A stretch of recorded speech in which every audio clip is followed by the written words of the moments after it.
to Texas Republican Joe Barton, who's been probing what Kathleen Sebelius knew and when she knew it, long before anyone was on to how meddlesome the government might be getting in forcing this issue. Congressman, why do you fear that this private industry push is bad on the part of the secretary in charge of implementing this law?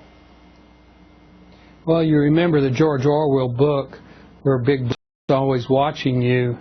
In the Obama administration, we have Big Mother in healthcare, who's not only watching you, apparently calling up and telling people they should make significant contributions, allegedly in excess of $1 million, to implement a law that, according to its proponents, everybody should love.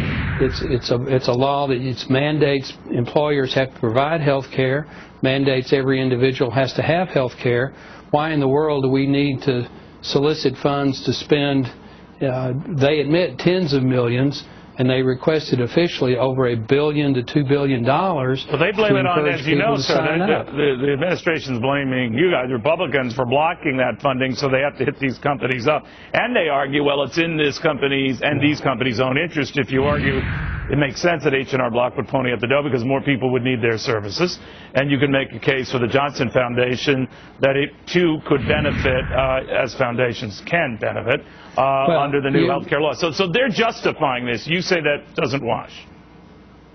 Well, I don't. And we sent a letter, myself as Chairman Emeritus, the current Chairman, Fred Upton, the subcommittee Chairman, Dr. Murphy. We sent a letter to Secretary Sebelius asking her to tell us who she had talked to, how much she had asked, has she answered? What the contents of those discussions. She did not. The deadline was yesterday. She, as of TV time right now, I'm not aware that she's answered.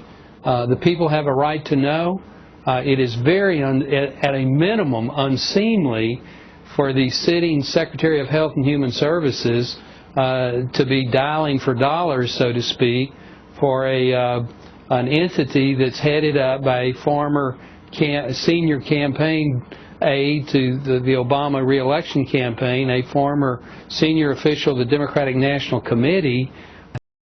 If this law is as good as its proponents claim it is, they don't need to be doing this, and it's very questionable whether what the Secretary has allegedly done is even legal. Congressman, thank you very, very much. And again, for you folks at home, just think of the implications for the companies that didn't pay up. Are they going to be penalized? Are they going to be ostracized? Are they going to be targeted? You be the judge to the guy who